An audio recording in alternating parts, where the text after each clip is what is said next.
उपस्थित श्रोतागण, आप सभी को मेरा नमस्ते, आप सभी को मेरा सुप्रभात। आप सभी जानते हैं कि भारत एक लोकतांत्रिक देश है और हमारा देश विश्व का सबसे बड़ा लोकतंत्र कहा जाता है। और अगर बात करें लोकतंत्र के उद्देश्यों की, तो लोकतंत्र के उद्देश्यों में होता है उस देश का सर्वांगीण विकास, उस देश का आर्थिक विकास, उस देश के जनहित के लिए कार्य करना। लेकिन बार बार होने वाले चुनाव में हमारे लोकतंत्र का एक उद्देश्य हो गया है हर वर्ष 3-4 बार चुनाव कराना, हर वर्ष चुनाव के माध्यम से आर्थिक नुकसान को झेलना। मैं अगर और इसी बार बार होने वाले चुनाव के नुकसान के कारण आज बात आती है एक राष्ट्रीय चुनाव की।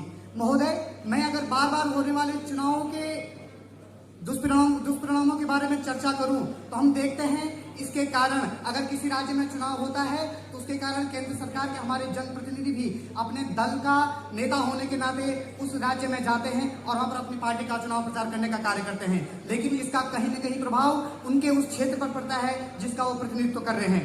बात करते हम बार बार होने वाली चुनाव के कारण, बार बार जब आदर्श आचार संहिता लागू होती है तो उसमें भी कहीं न कहीं आदर्श आचार संहिता के कारण उस क्षेत्र में सरकारी योजनाओं के क्रियान्वयन पर प्रभाव पड़ता है। हम बात करते हैं सरकारी कर्मचारियों की। जिस सरकारी कर्मचारी का कार्य उस क्षेत्र, उस जिले, अपने क्षेत्र में विकास की योजनाओं को अंजाम देना है, जनता की समस्याओं का निराकरण करना है, वो वर्ष में कम से कम 3 बार चुनाव की व्यवस्था में झोंक दिया जाता है। हम बात करते हैं अगर सामाजिक ताने बाने की। मेरे विपक्षी एक तर्क दे रहे थे कि चुनाव के माध्यम से जनता के थाली में बार बार पुलाव आता है और उस पुलाव को सही करार दे रहे थे। लेकिन मैं कहना चाहूंगा वो पुलाव होता है जातिवाद का पुलाव, वो पुलाव होता है संप्रदायवाद का पुलाव, वो पुलाव होता है क्षेत्रवाद का पुलाव, वो पुलाव होता है धार्मिक मुद्दों का पुलाव। हम अगर बात करें आर्थिक मुद्दों की, मेरे विपक्षी ने अभी कहा सेंटर फॉर मीडिया स्टडीज की उन्होंने एक रिपोर्ट के बारे में कहा। हाँ, सेंटर फॉर मीडिया स्टडीज ने कहा कि वर्ष 2014 के चुनाव में, लोकसभा के चुनाव में 3,870 करोड़ चुनाव आयोग ने खर्च किए। और उनके कुछ आंकड़े में दुरुस्त करना चाहूंगा। उन्होंने कहा कि वर्ष 2019 के चुनाव में 4 राज्यों के चुनाव भी साथ हुए थे और चुनाव आयोग के द्वारा 10,000 से अधिक का खर्चा किया गया। लेकिन उन्होंने यह भी कहा कि इस माध्यम से चुनावी पार्टियों का जो खर्च था वो 50,000 करोड़ से अधिक था।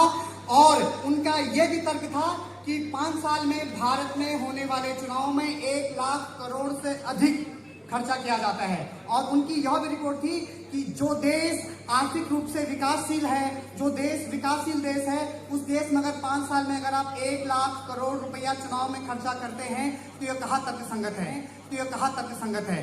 उनका यह भी कहना था कि इस पैसे के माध्यम से हर राज्य में 2 एम्स स्थापित किया जा सकते हैं और भारत के लिए सुरक्षा के रूप में S-400 मिसाइल सिस्टम को खरीदा जा सकता है।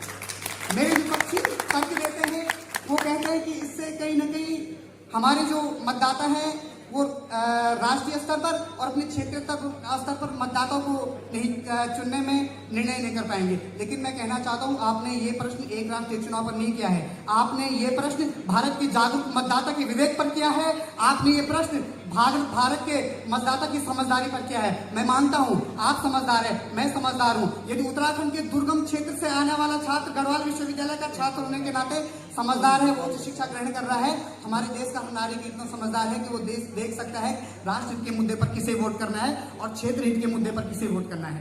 हम बात करते हैं क्षेत्रीय दलों के हितों की। वर्ष 2019 में जब लोकसभा चुनाव के साथ 4 राज्यों के चुनाव हुए, आंध्र प्रदेश का चुनाव हुआ, सिक्किम का चुनाव हुआ, तो उस समय भी कहीं न कहीं क्षेत्रीय स्तर पर क्षेत्रीय पार्टियों को मत मिला और राष्ट्रीय स्तर पर राष्ट्रीय पार्टियों को मत मिला। मैं उड़ीसा की बात करूंगा। मैं कुछ समय पहले एक अखबार का संपादकीय पढ़ रहा था तो उड़ीसा की पूरी लोकसभा क्षेत्र से पिनाकी मिश्रा बीजू जनता दल के लोकसभा उम्मीदवार थे। वो 7,000 वोटों से मात्र चुनाव जीतकर लोकसभा के सांसद बने। लेकिन उनके क्षेत्र में जो 7 विधानसभा की सीटें थी वहां पर बीजू जनता दल का हर एक विधायक 1-1 लाख अधिक से वोट पाकर विधायक बना। तो आखिर मैं अपने विपक्षियों को कहना चाहूंगा, विपक्षी साथियों को कहना चाहूंगा कि ये परिवर्तन का दौर है, ये बदलाव का दौर है और बदलाव के दौर में हमें मजबूरियों को नहीं बताना चाहिए, क्योंकि वक्त के साथ बदलना सीखो या फिर वक्त को बदलना सीखो, वक्त के साथ बदलना सीखो या फिर वक्त को बदलना सीखो। मजबूरियों को मत कोसो, हर हाल में चलना सीखो।